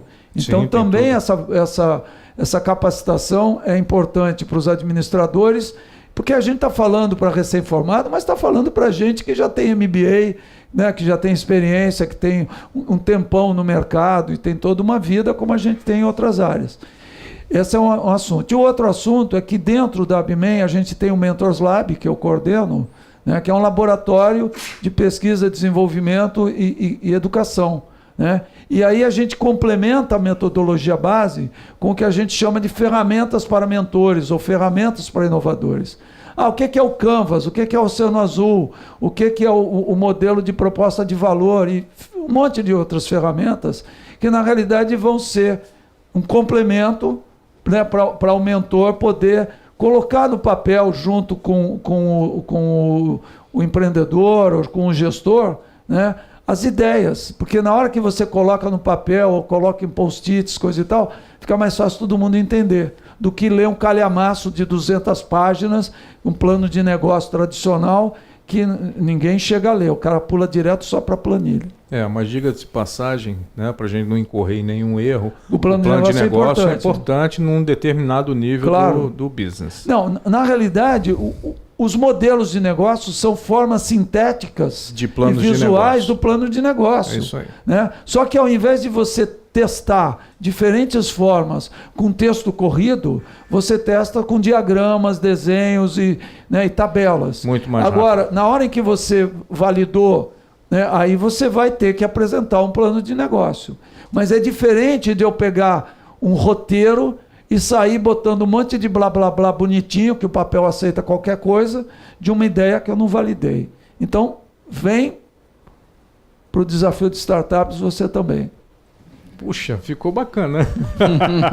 Então, para gente encerrar, né, é importante, já que você deixou a porta para a gente falar sobre o desafio de startups, esse é um evento que é um evento inovador para os administradores, não que eles não já estejam participando do ecossistema, mas talvez ainda não tenham enxergado valor para essa atividade. Então, nós fomos convidados pelo CRA para montar essa estrutura desse desafio de startups, cujo propósito é integrar o administrador dentro dessa realidade que o mercado está dando. Que está na moda, inclusive. Está na moda. Eu não gosto da moda, né? A questão de modismo não é o mais relevante. Mas está. Está em evidência. Está em evidência. Então, a calça jeans está na moda há quantos anos, né? Há mais de 100 anos, com certeza. Então, esse desafio ele tem o propósito de dar oportunidade para aqueles que querem empreender, querem exercitar a sua capacidade criativa e de solução de problemas, trazerem esses problemas já numa concepção mínima né? E durante o evento eles receberem mentorias para fazer uma apresentação no final. Se a coisa for bacana, tem um desenrolar. E pode né? ser um negócio de uma empresa que já existe. Claro, pode. Entendeu? Não, né? não tem que criar uma empresa do zero. Exatamente. Não é disso que a gente tá falando. E pensar que aquela coisa, né? O intraempreendedor. O intraempreendedor tem um processo na empresa que ele quer resolver, mas queria que alguém ajudasse, traz para cá. Não, que e a às gente vezes lá ajuda. dentro da empresa ninguém quer conversar com você, você vem aqui pelo menos é um playground, você vai brincar. Pelo menos você não vai ser demitido se você tiver aquela ideia fora da casa. Exatamente, essa é a grande vantagem também de participar de um desafio como esse. E o legal é que tem duas oficinas. Uma é a oficina mais básica, né, que a gente considera que é básica, mas para alguns pode ser um pouco sofisticada, que é entender como é que a gente faz um modelo de negócio para transformar essa ideia em alguma coisa de valor. Né? Que é uma ferramenta hoje fundamental para qualquer administrador, para qualquer aluno de administração. É o beabá. É o beabá, exatamente. E tem uma segunda. Tem gente que está gaguejando no beabá. E tem uma segunda, que é a oportunidade de aprender a falar o tempo certo, né? A fazer o pitch para fazer uma apresentação. E isso é uma habilidade Vender o importantíssima para o mundo atual, onde o tempo é escasso, porque a tecnologia encurtou a distância desse tempo. Então, faz parte também desse programa receber essa capacitação em como fazer uma apresentação final de uma oportunidade de negócio visando qualquer interesse. Então, é uma oportunidade para vocês virem fazer um evento como esse, um evento de um dia só, dentro da Casa da Administração no Rio de Janeiro, ambiente controlado, né? Sem risco de ninguém perder o emprego no final das contas que está fazendo alguma coisa aqui. Era brincadeira, chefe. Exatamente. Então essa é uma oportunidade. Aproveitem, porque vocês vão ter o melhor, né? Vão ter todos os mentores da ABMEM à disposição para ajudá-los, né? A fazer esse trabalho de transformação. E o pitching não é só para... O pitching é para a startup que está apresentando, por exemplo, para o investidor. Mas o pitch é quando você vai vender aquela ideia de projeto para o teu chefe, para o teu gerente ou para o diretor. Né? É a mesma coisa, você vai organizar aquelas ideias para falar em 5 minutos ou 15, depende do que for, passando a essência. Exatamente. Então entra no site do CRA, né? Tem lá o Desafio de Startup CRA, primeiro desafio de Startup CRA, e inscreva-se. Vai para a plataforma do Simpla vai para do Gust vem para nós. Compartilha nas redes. Se você não tem ainda o teu perfil no LinkedIn, crie, porque só Facebook não faz verão. Né? Então eu agradeço a presença de vocês. Vamos abrir para a plateia que quiser fazer perguntas. Eu espero que queiram. E também a vocês que estão nos assistindo, se quiserem mandar as perguntas através do pessoal da área de comunicação, a gente também responde. Claro. Não, inclusive depoimentos, né? Porque tem mentores aqui também, se quiser. Sim, tem bastante. Eu queria... Se apresenta primeiro. Bom, Ricardo Albernaz, sou mentor de negócios também da ABMEM e aqui me apresentando, conselheiro jurídico da ABMEM. Queria retomar uma questão que o André falou logo no início, e eu fiquei pensando muito, André, sobre a questão do intramentor. Intramentor? O intraempreendedor, né, levar o mentor para dentro da empresa. Aí eu fiquei pensando, se vale a pena você levar o mentor para dentro da empresa para conhecer o sistema, criar algo novo, ou de repente trazer o conteúdo da empresa para o mentor de fora, que não conhece nada, como você falou, ver o rótulo por fora, achei interessante isso, e aí num ambiente controlado você então criar alguma coisa para aquela... Eu fiquei naquela dúvida entre levar para dentro ou criar fora, entendeu? Tentar criar dentro ou criar fora e levar para dentro. Se há um choque nisso, como é que isso trabalharia no mercado? Enfim, seria uma coisa que eu fiquei pensando. É uma dificuldade as empresas hoje em dia tentarem fazer isso, porque muitas vezes, se você jogar aquela galera da inovação dentro da cultura da empresa, com as regras da empresa, compliance, tu acaba cortando todas as asas da inovação, e aí não rola nada. Então, por isso que às vezes o pessoal bota em outro local ou bota numa outra sala. Não, então, tem assim, muita empresa indo mandando equipes para áreas de coworking para conviver com, né, ou para outros habitats de inovação, para conviver com outro clima, com outros horários, com outras ideias, outras cabeças. Então, assim, é um movimento, sabe? Quando você manda a tua galera, vou mandar o pessoal da minha empresa para participar do evento, lá do desafio de startups. Pô, o cara vai voltar animadíssimo.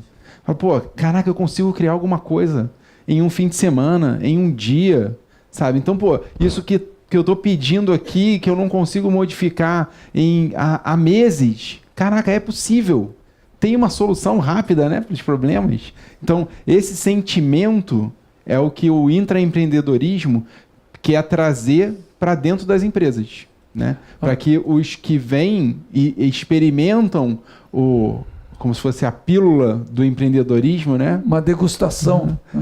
Que vêm e podem querer motivar todo mundo. Então, por exemplo, o pessoal pode criar eventos dentro da empresa para poder... Vamos pensar sobre os problemas da área de finanças.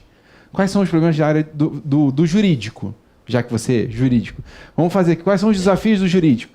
Não, o nosso workflow é muito complexo, tem tantas etapas. Para sair um contrato aqui de suprimentos novo, levam 2 meses. E quando chega no jurídico, mais 4. Caraca! Então, o que a gente pode fazer para melhorar esse processo? Estou vendo isso.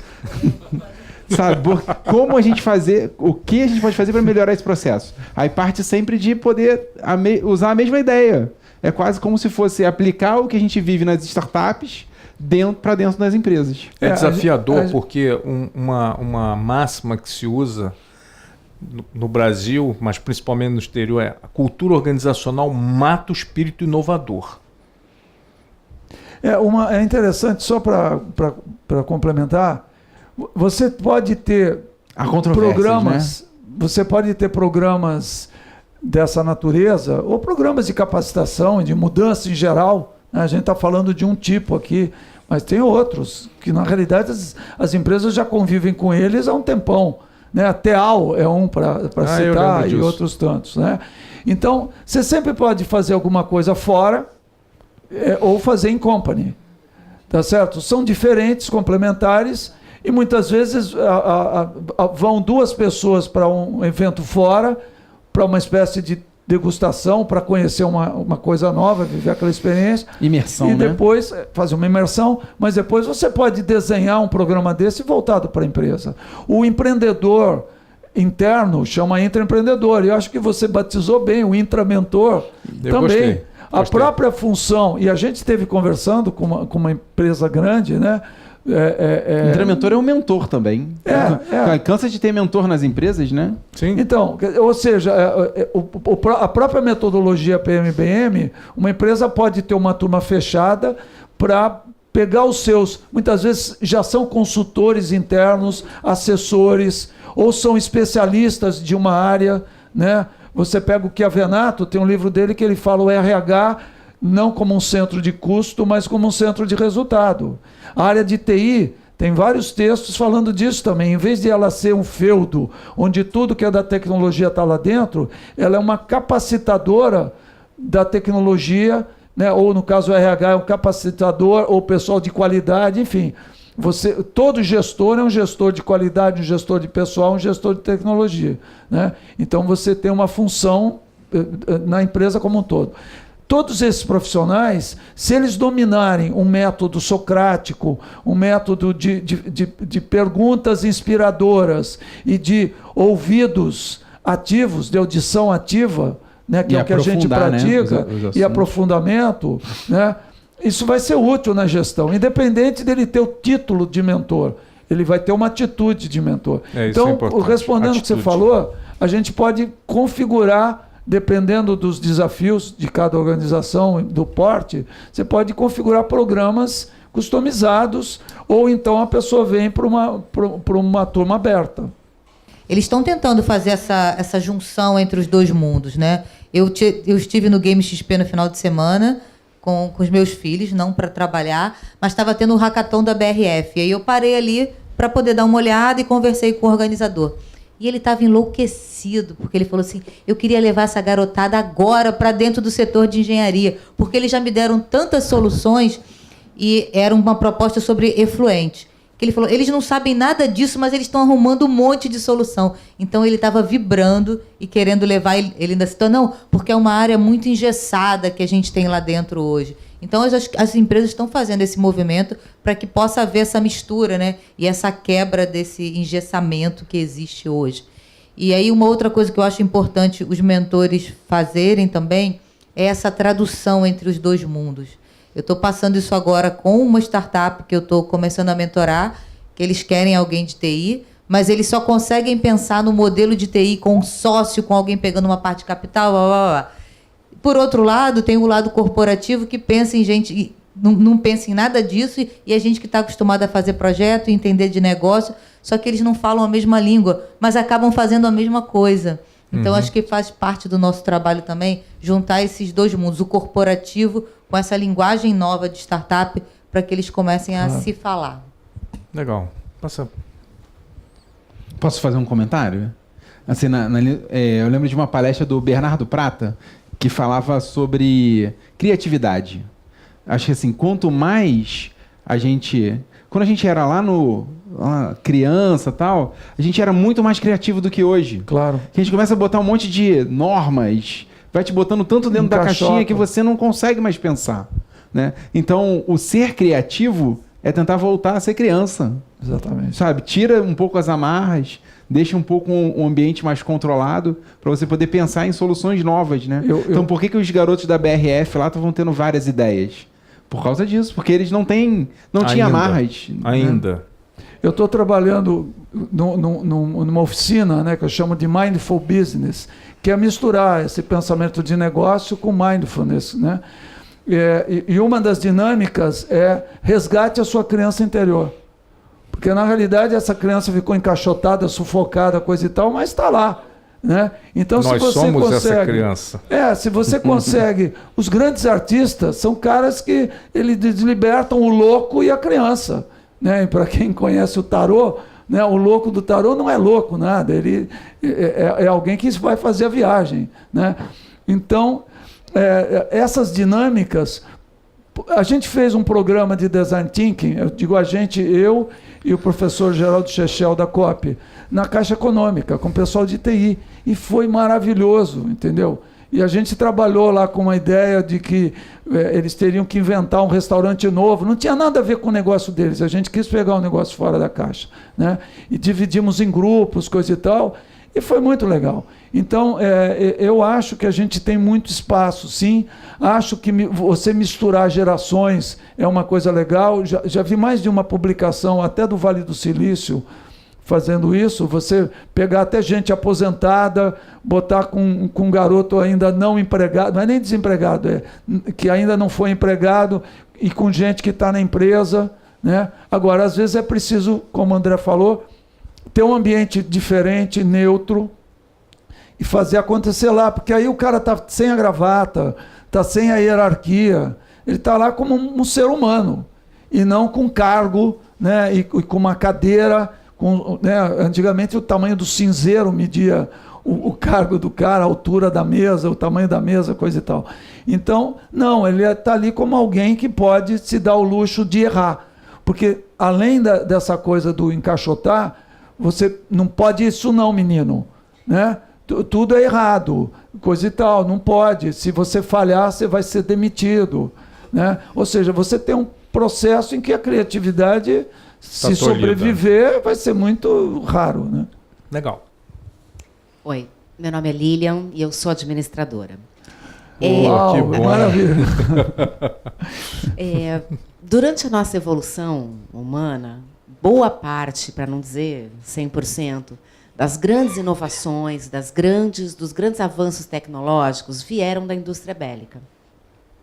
Hoje, a gente tem esse movimento de startups, design thinking, mentoria, que eu enxergo como resultado, mas eu não consigo enxergar a motivação. Por que é que a gente está inovando tanto hoje em dia? O que é que está motivando o mercado a ser a indústria 4.0, a era do conhecimento? Essa é a pergunta de $1 bilhão. Não, eu tenho parte da resposta. Parte da resposta, eu tenho certeza que eles também têm outra parte da resposta. Quando a gente tem esse ecossistema que surgiu no Brasil, quer dizer, nós estamos indo a reboque de um ecossistema que já existe. Desde os anos 40 do século passado, né, 45, né, no Vale do Silício, né? Sim. Começou lá. Mas eu sempre falo que existe um fator que a maioria das pessoas não leva em consideração. E o primeiro fator é empreendedorismo e instinto de sobrevivência são a mesma coisa, né? Quer dizer, de um modo geral, todos nós temos esse impulso para sair da caverna e dominar o ambiente, né? Isso é um fator bastante relevante, porque as pessoas acham que não são empreendedoras, quando na verdade elas são o próprio empreendedor. Quer dizer, nós temos 7 bilhões de empreendedores no planeta, como também nós temos potencial para ter 7 bilhões de mentores no planeta, né? Então, esse impulso de sobrevivência é o impulso que gera o ciclo das mudanças, né? Então, se a gente for pensar de maneira orgânica, a própria natureza força essa evolução, né? Se a gente esquece que nós temos uma sociedade estruturada, esquece que nós temos uma economia, que nós temos... Por natureza, nós estamos aqui hoje por causa desse ciclo, dessa necessidade de perpetuação da nossa própria existência, né? Está no nosso DNA, quer dizer, todos os que vieram atrás deixaram essa semente em você, deixaram em mim, deixaram em todos, né, desse processo evolutivo. Naturalmente que quando a sociedade se torna complexa, e isso acontece na Idade Média para a Idade Moderna, ou seja, vem a primeira Revolução Industrial, então começa a introduzir um padrão diferente de visão, a gente vai evoluir isso de acordo com interesses, maior ou menor poder, né? Atualmente, no Brasil, esse processo de inovação, esse processo empreendedor, ele tem uma gênese. Essa gênese é 2008, crise do subprime, né? Ou seja, tem uma crise internacional pesada, afetando o mundo inteiro, menos o Brasil, por uma caneta, né? Então aqui nós não temos crise, né? E é nesse momento em que há a canetada que nós não temos crise, muito dinheiro veio para o Brasil, porque era o único paraíso que remunerava. E aí, ao ser o único paraíso que remunera nos fundos de renda fixa, ou na bolsa, ou seja lá o que for, mas você traz também muito risco por trás desse capital. E esse capital é o capital que impulsiona o ecossistema que nós temos hoje. Ou seja, o investidor de risco que precisa da remuneração e que precisa que esse dinheiro tenha uma aplicação. E aí então há um impulsionamento do ecossistema com grana, né? Mas naturalmente, né, por trás disso tudo existem interesses tecnológicos, né? A tecnologia está aí, ela está escalando numa velocidade assustadora. E para a gente poder fazer com que isso continue escalando, as pessoas precisam adotá-las. E ao adotá-las, ela impulsiona a outra e assim vai, né? E assim vai. Então, a minha resposta está mais nessa linha do finalzinho desse ponto. A tecnologia. Se você for pensar em internet, ela existe desde 94. Quantos anos? E que revolução a internet causou nas nossas vidas? Sabe, de a gente conseguir se conectar, de estar em outros... O mundo hoje é mais conectado do que o restante. Eu acho que tem uma outra revolução, que é a revolução de produtos digitais, sabe? Você antes tinha uma aula com um professor. Agora você pode pegar essa aula, transformar num webinar e todo mundo pode assistir a aula desse professor. É o que está acontecendo agora. É completamente diferente. A escala, isso tem tudo a ver com as startups, que buscam um negócio inovador, de base tecnológica e escalável. Então, hoje, o contador, que tem lá o Conta Azul, ele pode não ter mais papel, ele tem um escritório virtual e ele pode atender clientes do Brasil todo. Olha que revolução. Acho que esse é o grande diferencial, sabe? Isso é o que faz todo esse boom de empreendedorismo e inovação, de buscar soluções nessa linha. Pegando o que você falou, realmente a indústria bélica ela é responsável pelo avanço da tecnologia em vários aspectos. O próprio Vale do Silício. O lado beligerante nosso, né, a nossa necessidade de sobrepor, né, na questão da sobrevivência, sobrepor o outro, naturalmente é um grande impulsionador. Continua sendo.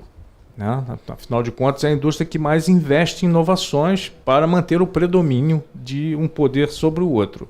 Não, se você for olhar nos Estados Unidos, né, boa parte dos projetos de tecnologia eram bancadas por agências militares ou... Defesa, né? Defesa. Ministério da Defesa. Né? Ministério da Defesa, coisa e tal. Não, e tinha também a corrida espacial, né, que também gerou muita NASA. coisa, etc. Pensando como, enfim, academicamente sobre o processo de inovação, primeiro, pegando carona no que o Eduardo falou, é inerente à evolução humana, né, e à sobrevivência. Né? O próprio Schumpeter, que é quem cunha o termo, que né, hoje em dia é famoso, de destruição criativa, né? A linha de economia que o Schumpeter inaugurou, ou pelo menos avançou e tornou mais conhecida, a gente chama também de evolucionista, né? Ou seja, uma visão darwiniana da economia, né? Que é pensar o papel da mutação. Quer dizer, a inovação está para a mutação, né? Na realidade, a invenção está para a mutação, assim como a evolução está para a inovação. Né? A inovação é a invenção que foi adotada, ou seja, que sobreviveu. Assim como a evolução é a mutação que foi favorável. Né? E o que é a mutação que foi favorável? É a que aumentou a capacidade de adaptação ao meio ambiente. A mesma coisa na inovação. Qual é a invenção ou a novidade que vira inovação? Porque só é inovação quando ela é adotada. Tá certo? Tanto que uma das questões mais importantes no estudo da inovação é estudar os processos de adoção da inovação. Né? O que faz essa invenção, essa novidade tecnológica virar inovação? Então, ela ser adotada pelo ecossistema, pelo meio ambiente. Só que a gente não está falando só do meio ambiente natural, a gente está falando do meio ambiente social. Pelo mercado. E aí a gente acha, às vezes, que está trabalhando... Eu sempre achei que eu era um cara de tecnologia. Né? Aí, quando eu fui fazer informática, eu acabei em informática aplicada à educação. Quando eu fui estudar engenharia de produção no doutorado, gestão da inovação, você está estudando o sistema sociotécnico. É muito mais social do que tecnológico. Né? E eu descobri que eu sou... na realidade, um humanista que mexe com tecnologia, muito mais do que um tecnólogo. Né? Então, eu acho que, hoje em dia, o que a gente tem é uma aceleração nesse processo, e aí, claro que tem questões de fundo comercial e de negócio, né? E começa uma corrida que vai vender mais quem inventar mais, o novo Uber, a nova Airbnb e outras coisas. Inovações, né? De modelo de negócio, né? Inovações no modelo de negócio, no modelo de atender a uma necessidade, e inovações na tecnologia. Nós estamos falando aí o nome em inglês é wearable, né? São os vestíveis. Né? Só que isso, na verdade, tem pesquisa de base pesada para você descobrir como é que você vai ter equipamentos que podem monitorar, por exemplo, condições biológicas da gente, né? Ou como é que você pode ter um tecido que ele se adapte à temperatura, e aí você não precisa colocar um casaco, porque aquela roupa mesmo vai funcionar diferente. Você viu aqui tecnologia, né, do lado de cá, já separado pela mesa, né? Humano, né? Não, eu falei do human. sociotécnico, chefe, desculpa. Não, tudo bem, mas no final você terminou com tecnologia, você terminou com vestível, você terminou Você não deixou eu terminar, eu ia falar que esse vestível só é interessante na hora que alguém queira vestir e que seja útil para as pessoas. E no final das contas, quer dizer, tirando a indução da sua pergunta, que a indústria bélica alimenta a inovação, o empreendedor, esse desafio empreendedor inovador tem outro fator hoje que a gente não pode considerar. Ninguém quer morrer. Ninguém quer morrer. Saúde, né? Né? Saúde. Nós estamos buscando a imortalidade. Né? E a imortalidade hoje é um grande impulsionador das inovações. Né? Isso em vários campos. Não só nos campos das coisas práticas, mas principalmente no campo da saúde, né? Da prevenção da saúde e também A saúde mental. na reposição da saúde. Né? Tem muita engenharia, muita tecnologia por trás da reposição daquilo que nós, pelos nossos comportamentos viciosos, destruímos. Então tem uma indústria para repor isso. E ela é muito maior do que a indústria bélica. E eu acho que tem várias áreas, né? Tem indústria de alimentos, tem a questão do entretenimento. É aquela história, você está atendendo uma necessidade, um desejo ou criando uma oportunidade. Tem várias soluções que são uma mistura disso tudo. E o ser humano sempre quer cair da cara. Eu costumo dizer o seguinte, quando é que o cara inventou uma ponte? Provavelmente quando estava andando, tinha um rio, não dava para atravessar. Aí vai andando, tinha uma árvore caída, passaram. Quando voltaram, a árvore tinha sido levada pela correnteza. E aí, de repente, o cara botou uma outra árvore ali para atravessar. Quer dizer, na realidade, a dificuldade, né, a necessidade não é a mãe das invenções, é uma frase conhecida. Então, isso é inerente ao ser humano, que saiu da caverna. Né? E a gente está saindo da caverna o tempo todo. Né? Tem gente que quer entrar na caverna, enfim, é mais escurinho, fazer o quê? Mais alguma pergunta?